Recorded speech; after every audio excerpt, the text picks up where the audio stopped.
서면 브리핑을 현안 브리핑 보내드렸는데요. 꼭 잘 보도해 주시기 바라겠습니다. 한 가지는 친박과 비박 갈등에 버려진 국회의 약속, 친박과 비박 갈등에 깨어진 공무원 연금 개혁안, 그리고 국민연금 강화 방안. 정부와 여당이 너무 많이 가졌습니다. 너무 많이 가져서 권력도 가지고 그리고 다수 의석까지 가지고, 그러고 나니 약속은 그냥 깨버려도 된다라고 생각하는 것 같습니다.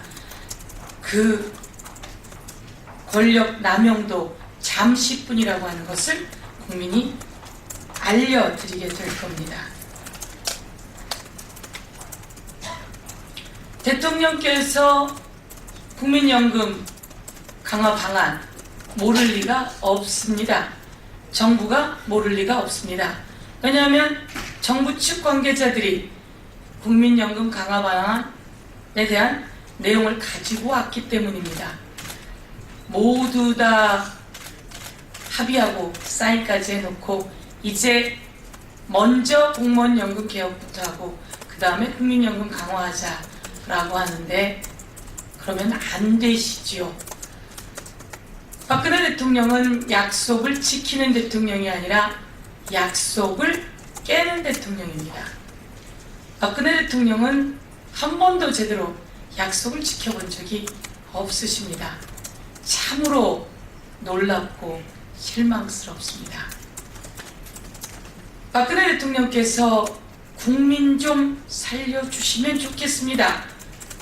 이제 노후 빈곤 좀 해결하자고 제도적으로 OECD 최하위 노인 빈곤 상황, 최고의 노인 빈곤율, 이것을 좀 더 낮춰서 노인 빈곤 좀 더 나은 노후 대책을 만들어 보자라고 하는 국민연금 강화 방안에 대해서 박근혜 대통령은 노인들의 노후 대책에는 관심이 없으신 모양입니다.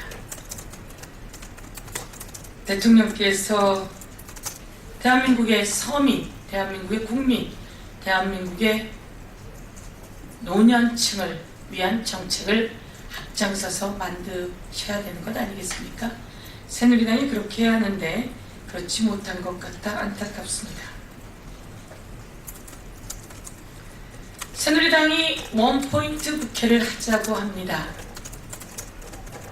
어제 약속을 지키고 했어야 맞지요. 지금 다시 와서 원포인트 국회라뇨. 저희가 임시국회를 소집하자고 임시국회 소집안을 제출했습니다. 임시국회에서 공무원연금 개혁안, 국민연금 강화 방안, 그리고 소득세법, 그리고 상가 임대차법, 그리고 지방재정법 빨리 통과시켜야 합니다. 새누리당이 약속을 깨고 본회의를 깨고 그리고 다시 소득세 운운합니다. 지난 연말 국민의 연말 정산을 띄어먹고 세금 폭탄을 날린 사람들이 바로 박근혜 정부와 새누리당입니다. 그것에 대한 문제점을 지적하자 소득세법을 개정했는데 그것을 진짜 개정할 의지가 없었던 것 아닌가, 이런 생각이 듭니다. 세 번째입니다. 수도권 난개발과 집중화 우려가 있습니다. 박근혜 정부가 개발 제한 구역 규제를 개선한다며 수도권 난개발과 집중화 우려를 가지고 오고 있습니다. 이런 일까지 해서는 안 된다, 이렇게 말씀드리겠습니다. 이미 해제된 그린벨트가 어마어마합니다. 이런 상황 속에서 또다시 수도권 난개발, 수도권 집중화 우려를 가지고 오는 박근혜 정부의 정책의 개선을 촉구합니다.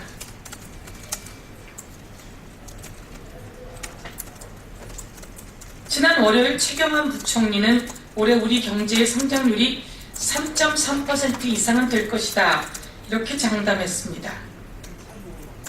이는 올해 정부가 경제정책 방향으로 제시하면서 말했던 3.8%보다 0.5% 적은 수치입니다. 경제성장률 1%당 7만 개의 일자리가 영향을 받는다고 합니다.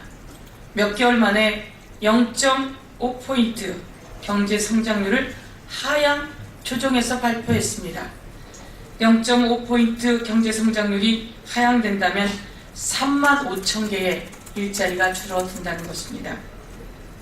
올 초 3.8%의 경제성장률을 얘기했던 최경환 부총리는 어디 가고 지난 월요일 3.3%를 이야기하는 겁니까? 0.5% 낮춰 이야기했지만 더 낮아질 전망이라는 겁니다. 경기 둔화 우려가 있습니다. 경제가 너무나 어렵습니다. 그런데도 가진 자들만을 위한 박근혜 정부와 최경환 부총리의 경제정책 기조는 바뀔 줄을 모르고 있다라고 하는 것에 대해서 문제점을 지적하겠습니다.